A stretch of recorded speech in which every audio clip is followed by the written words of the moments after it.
aujourd'hui, on clique sur le documentaire Notre planète inhabitable, disponible sur MyCanal, un documentaire sublime, produit par les magnifiques Flab. Regardez. Notre maison brûle. Et nous regardons ailleurs. Nous sommes à la veille d'une catastrophe écologique planétaire. There's one issue that will define the contours of this century more dramatically than any other. And that is the urgent and growing threat of a changing climate. Moi, j'ai 22 ans aujourd'hui, et donc a priori, en 2050, si je suis toujours là, je ne serai pas très très vieille. J'aurai la cinquantaine. Et en fait, à 50 ans, les gens qui aujourd'hui prennent des décisions ont à peu près cet âge-là, et ils se projettent vraiment en 2050 comme dans un truc de génération future. Mais c'est nous qui allons le vivre, ça. Si nous ne faisons rien, nos enfants connaîtront un monde fait de migration, de guerre, de pénurie, de disparition d'archipels et de villes côtières causées par ces évolutions. Cela a déjà commencé. Le problème des COP, le problème des grandes réunions, c'est qu'on parle comme ça d'objectifs. On fait des beaux textes, des beaux discours, tout le monde a les larmes aux yeux. Mais c'est pas contraignant. Donc en fait, c'est des belles paroles, c'est des preuves d'amour sans contrat de mariage. Et en fait, quelque part, on se fait tromper après. Pour en parler, nous sommes avec Christophe Cousin. Bonsoir. Vous êtes écrivain, aventurier et réalisateur. Vous avez travaillé pour les Nouveaux Explorateurs sur Canal+. Vous partiez à la rencontre de peuples nomades. De 2003 à 2005, vous avez parcouru plus de 30 000 km à vélo autour de la Terre, exceptionnel. Vous avez aussi fait le tour de l'Antarctique. Vous êtes le réalisateur de ce documentaire qu'on a tous aimé ici, Notre planète inhabitable, disponible sur MyCanal. On a 1000 questions à vous poser. Vous avez rencontré de nombreux experts, géologues, biologistes, économiques, géographes, mais aussi Jean-Marc Jancovici, membre du Haut Conseil pour le climat, la militante écologiste Camille Etienne, le climatologue Jean Jouzel ou Cyril Dion, réal et militant écologiste, à qui je fais un bisou. Il y a plein de questions qu'on veut vous poser. La première, c'est vous qui avez eu la chance de parcourir la Terre, de voir la planète. Vous avez dit dans ce documentaire un truc qui est pour moi assez évident, en fait, quand on le raconte comme ça, c'est que ce n'est pas le problème d'un secteur. C'est un problème économique, c'est un problème géographique, c'est un problème de climat. Enfin, voilà, tout est mêlé, en fait. Et est-ce que vous avez réussi à avoir un début de réponse ? Non, j'ai commencé à avoir un début d'ulcère. Ouais. Non, mais vraiment, je vous le dis, il faut absolument regarder sur ce documentaire, parce que souvent, on minimise, les militants écologistes, on minimise leurs actions, mais quand on voit ce documentaire, on les comprend. C'est pour ça qu'il faut vraiment le regarder. C'est révoltant. C'est que c'est révoltant, et deux, ça bouge un truc en nous, on se dit, mais dans quelle planète on est ? Et c'est réellement très, très grave, en fait. Alors, plus que quelle planète on est, c'est qui on est, en fait. Ouais. Parce qu'au-delà de la crise environnementale... Oui, je sais à peu près sur quelle planète on est. Oui, mais en réalité, au-delà de la crise environnementale, c'est une crise civilisationnelle. C'est-à-dire qu'on est en pleine adolescence. C'est exactement ça. Quand on voit les images là derrière, on s'amuse quelque part à dézinguer la planète. Pourquoi ? Parce que pour un smartphone, il faut 70 kg de matière pour extraire ce dont on a besoin pour utiliser un iPhone. Parce que pour manger, aujourd'hui, on n'est plus capable de produire chez nous, on va produire ailleurs, etc. Tout est mondialisé, tout est globalisé, et c'est la magie de notre espèce, c'est-à-dire qu'on a trop bien réussi. Moi, je suis né en 76. En 76, on était 4 milliards d'habitants sur cette planète. On a doublé en l'espace de 45 ans. Le gâteau reste le même. La Terre, elle fait 12 000 km de diamètre. Et finalement, tout ce qui nous entoure, on l'extrait de la planète. Et aujourd'hui, il faut partager ce grand gâteau et puis peut-être essayer de revoir la voilure, quoi. Vous dédiez ce film à votre fils Léon, et vous avez peur qu'il vous dise cette phrase terrifiante. « Papa, c'est de ta faute, c'est de la faute de ta génération. » Bah oui, parce que d'une certaine manière, c'est ça qui se passe, en fait. Et c'est vrai qu'il a 5 ans aujourd'hui, et ça fait 5 ans que je me dis, mais comment lui parler de ce truc-là, quoi ? Comment lui expliquer que nous, on s'est fait plaisir, on y allait. Moi-même, le premier, j'ai voyagé à l'autre bout de la planète, je suis comme les uns et les autres, je like sur Facebook, sur Twitter, enfin, voilà, ça fait partie de mon quotidien, mais on est pris dans ces injonctions contradictoires où on se dit à la fois, il va falloir se calmer, comment ? Et comment on explique ça à nos gosses, quoi.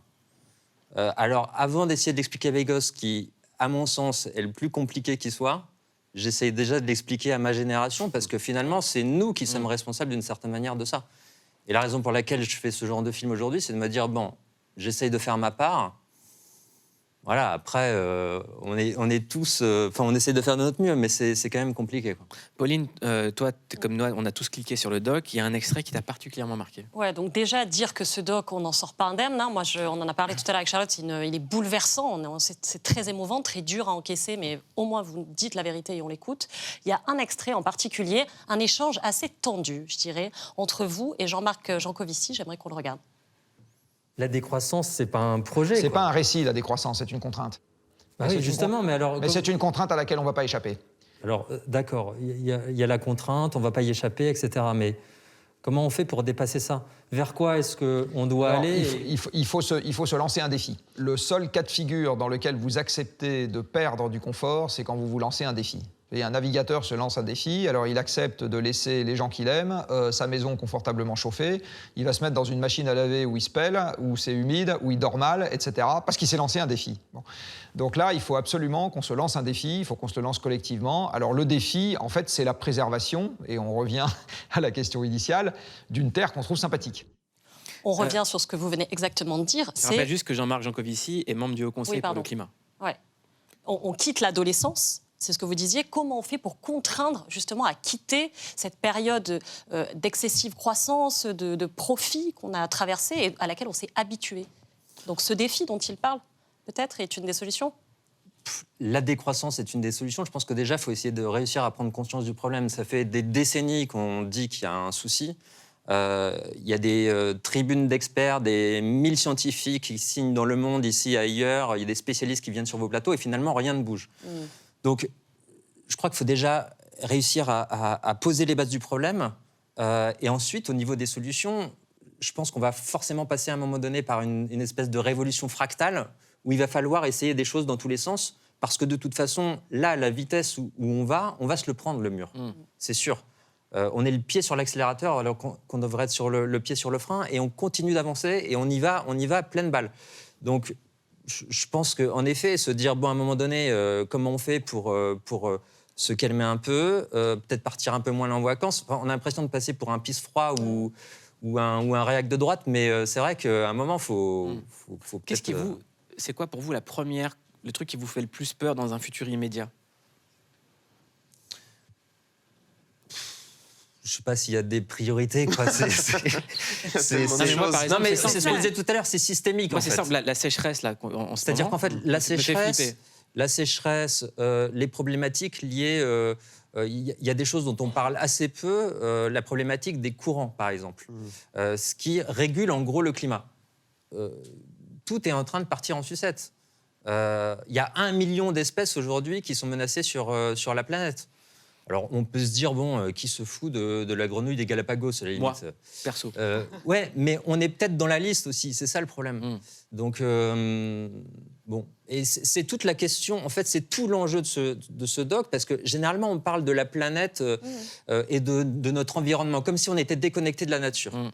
Mais en fait, l'habitabilité de la planète, c'est les conditions pour qu'on puisse continuer de vivre. C'est intéressant, c'est alerter sur le fait que l'espèce humaine également est menacée. Il faut aussi qu'on prenne conscience de ça. En fait, ce que soulève ce doc, c'est la vulnérabilité de notre espèce. Alors, il y a des gens comme Éloi Laurent qui sont dans le film, qui sont plutôt optimistes. Ils disent que ça fait des millénaires qu'on affronte des crises et des menaces et on arrive toujours à s'en sortir. Moi, je suis un peu plus cynique. Je me dis, bon, attends, à un moment, on fait quoi Ça fait penser aux dinosaures qui voyaient des comètes arriver en disant, mais c'est rien. Ça va aller, on a le temps. On a le temps. On va manger. Charlotte, une bonne nouvelle quand même. Oui, parce que dans tout ça, il y a quand même des bonnes nouvelles. Ce week-end, les États de l'ONU ont signé le premier traité international de protection de la haute mer après plus de 15 ans de discussion. C'est énorme, c'est vraiment historique parce que ça fait des années que la haute mer est ignorée dans le combat écologique, alors qu'elle représente plus de 60% des océans et près de la moitié de la planète. C'est pour ça qu'on l'appelle la planète bleue. Ce traité, il établit de nouvelles zones. Oui, voilà. Ce traité, il établit de nouvelles zones protégées. Il impose des limites à la pêche et à l'exploitation minière et il va réguler les itinéraires des bateaux. Mais surtout, ça va permettre aussi aux scientifiques de découvrir de nouvelles espèces et de mieux contrôler ce qu'on mange. Et ça, c'est pas rien. J'ai demandé à Mathieu Lapinski, un biologiste marin, pourquoi ce traité est aussi important. On n'a jamais légiféré sur cette zone au large qui est une zone de non-droit, qui est le Far West. C'est important d'un point de vue de la pêche. Il faut comprendre que que ce qu'on mange aussi, ça vient du large, ça vient de très loin. Et donc là, le fait que ce soit protégé, ou en tout cas ce soit amené à être protégé au large, ça va faire en sorte que les espèces marines soient mieux respectées en tant qu'êtres vivants, en tant qu'animaux, et pas seulement en tant que ressources, en tant que sushi, en tant que fish and chips. On va avoir un meilleur suivi. Et donc c'est pour ça que c'est une très bonne nouvelle. C'est parce que on est avant tout sur une planète bleue et l'essentiel de cette eau est au large et elle regorge de trésors. Bonne nouvelle? Oui, de toute façon, toutes les avancées sont bonnes en la matière. Après, les problématiques de ce genre de mesures, c'est que c'est des décisions qu'on prend à l'échelon planétaire, dans des hauts lieux. Et dans les faits, ça reste quand même très compliqué de surveiller ces zones, quoi. Donc, mais oui, bien sûr, c'est des bonnes nouvelles.